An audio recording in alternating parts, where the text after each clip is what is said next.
Greetings. I'm Christopher Logan Hill, the G.I. Joe Gamer. Now, tonight we're going to do something a little different here on Joe Takes 26.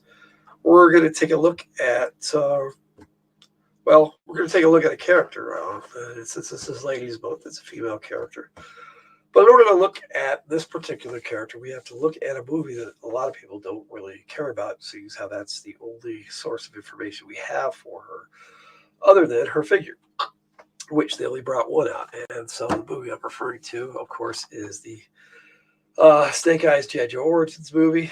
A lot of people have mixed feelings about this movie. Most people just straight up seem to not like it and have a beat on for it. Personally, I went to see it in the theater. I didn't hate it right away.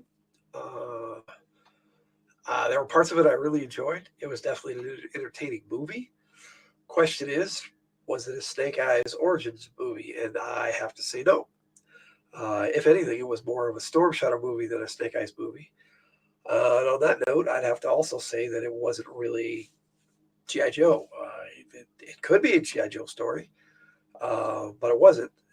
It was a take on some characters that most people didn't care for. Now, it wasn't a bad movie. It wasn't a great movie.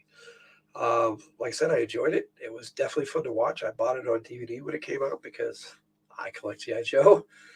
But we'll start with looking at the figures. Then we'll take a look at my promo video that I made for it, and then we'll talk about it. And end up talking about Akiko in the last bit here, because she's really the focus of this video.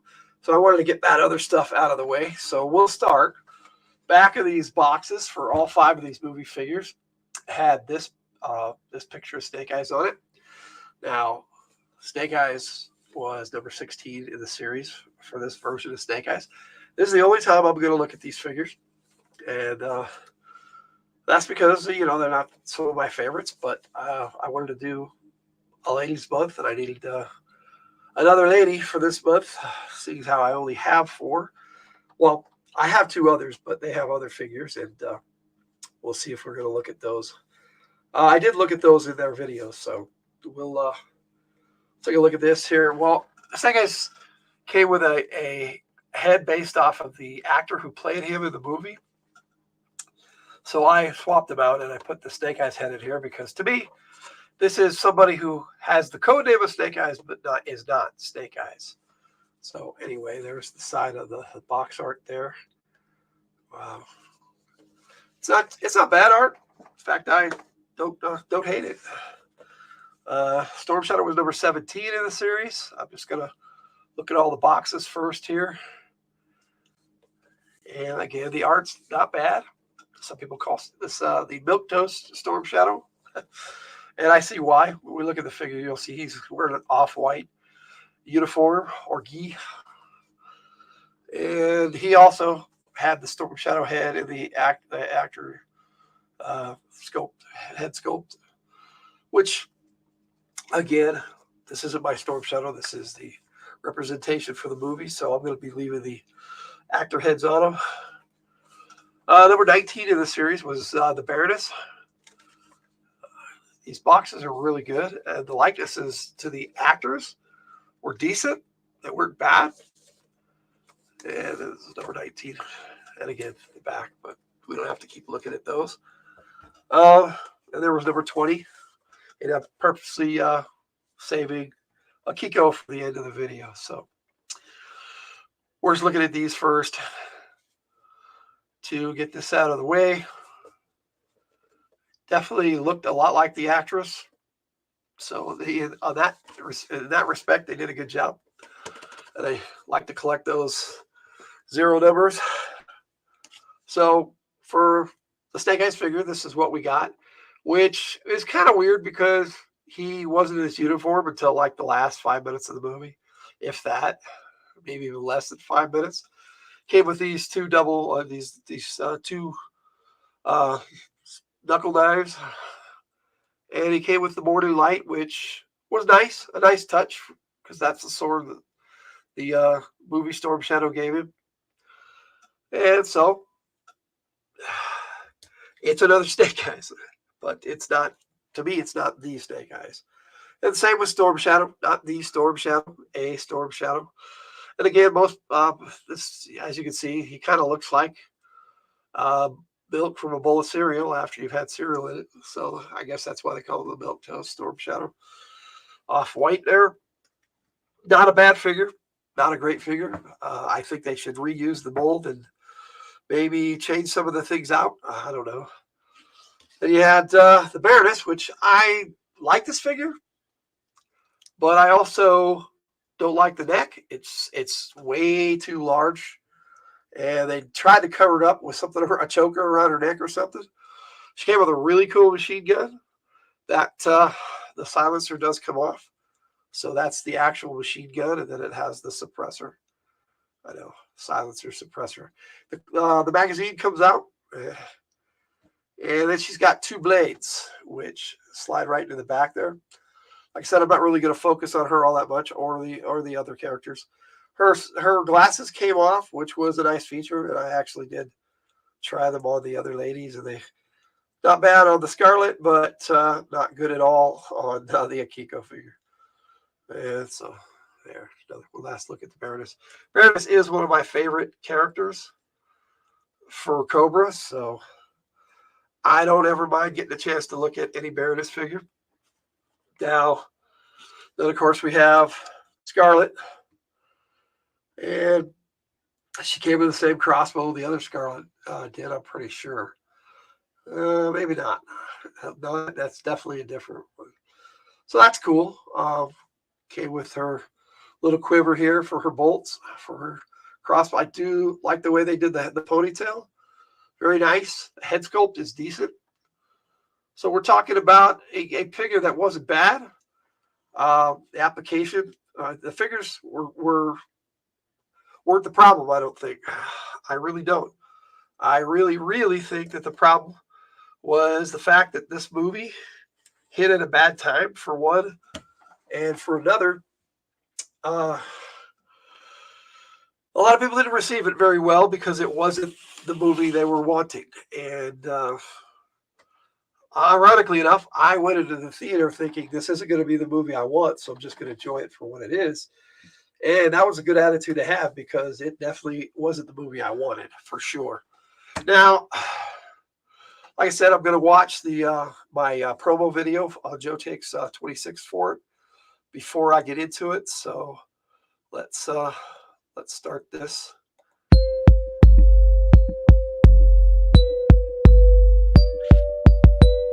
I did watch this earlier on Fridays to the Hill. Mostly last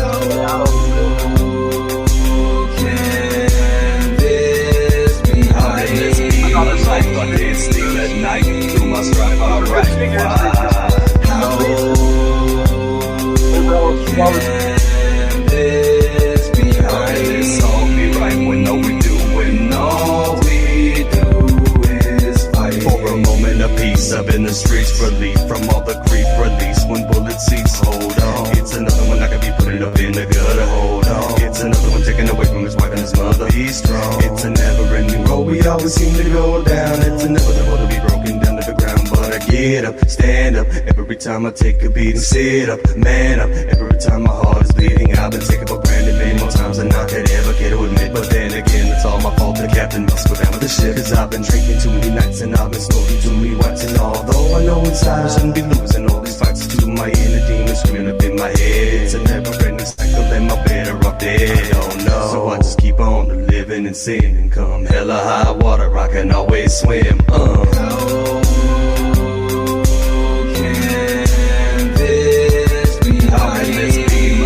I can't sleep at night. You must drive alright. Why? How can this be right? How can this all be right when all we do is fight? For a life, for a right to be.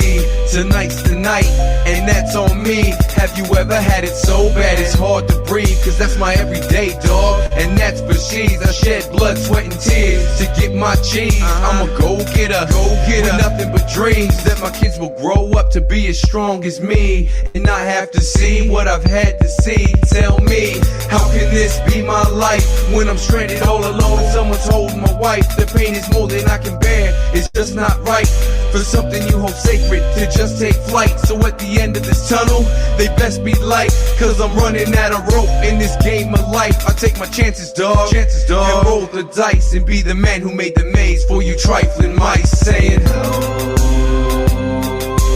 can this be How can this be my life? I can't sleep at night. Through my strife I write. Why? How can this be How can this all be right when all we do, when all we do is fight?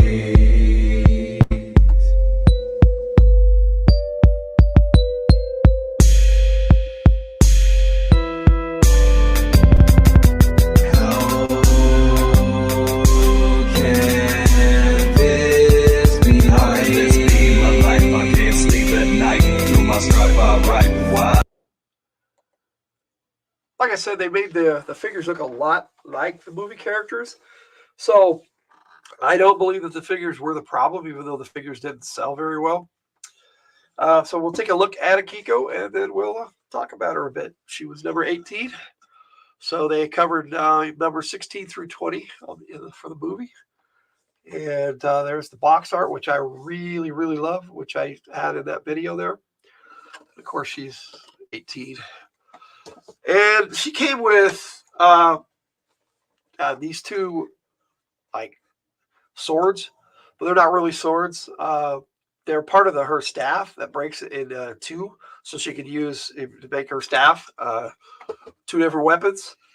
But I just used the staff example. As you can see, it's the same weapon, just she pulls it apart. And I wish they would have just made it so you could pull it apart like that. But they didn't. They missed that opportunity. They just gave you the weapon broken down into two parts instead of all in one piece like this. It's a really nice staff. So that's what we got here. I did like the way they did her hair in the back, all up in a nice bun, and then the bangs in the front there, hanging down there on either side. Let me back it up. Maybe that looks a little better. And this one actually is not part of it's actually, it comes up, and so does this one, which I thought was a nice touch for a figure. They made the Blue Ninja out of this figure too, so it's not a bad sculpt for a figure. And as far as I'm concerned, in the movie, she was the head of the Arashikage security, so she was definitely a member of the Ninja Clan. But she was an outsider, and they made a big point of that in the movie. I don't know why. And like I said, a lot of people just hate on that movie. And it by itself, if you watch it not thinking of it as a Snake Eyes origin movie, it's not a bad movie. It has a pretty decent story to it. My major problem was with the Snake Eyes character himself. He wasn't Snake Eyes. He went into it with false pretenses, which wasn't how Snake Eyes was in the comics that Larry Hama wrote. And then he betrayed the Arashikage clan, and then betrayed the people who hired him in the first place. Definitely wasn't the version of Snake Eyes that I grew up with. Like I said, not a bad movie, just wasn't Snake Eyes for me. Now, the highlight of the movie was the fact that they had Larry Hama in it. In one of the scenes, they had this alley in Tokyo, and Larry Hama just walked up the alley silently and then walked off frame. And it was a nice tribute to the author of the comic book. But that was, to me, that was the highlight of the movie. And that's kind of sad. If the only highlight of the movie is that the author of the comic book series got to make an appearance in it. So, but again, Akiko, to me, was the bright spot of that movie, because she's a really good character. And I hope that she gets incorporated into either Larry Hama's regular comic series or into another storyline, because I thought her character was very interesting. I know that she fell in love with the Snake Eyes character in the movie. They didn't go out and say that, but she sacrificed almost everything for him in the end. And it was like, why would she do that if she hadn't fallen for him? Um, Definitely a neat character. I knew this was going to be kind of a different video because I don't have any vintage figures to show off or packaged figures or carded figures or anything like that. Just these movie figures, which, like I said, I probably am not going to make another video about them. So I wanted to cover them all in one shot, in one go. And so that's Akiko, and that's my take on Akiko. And as far as in my head canon, if I were to put her in a storyline, she would definitely still be the head of security for the Arashikage clan, and maybe having, after the clan fell, she may have actually joined G.I. Joe and maybe been a mentor to like Jinx or something. So that's about what I've got for you on this Joe Takes. I hope you enjoyed the video. Thanks for everybody who showed up. Thanks for being here, Renee. I appreciate it. And participating in the chat. That was cool. Definitely glad you showed up.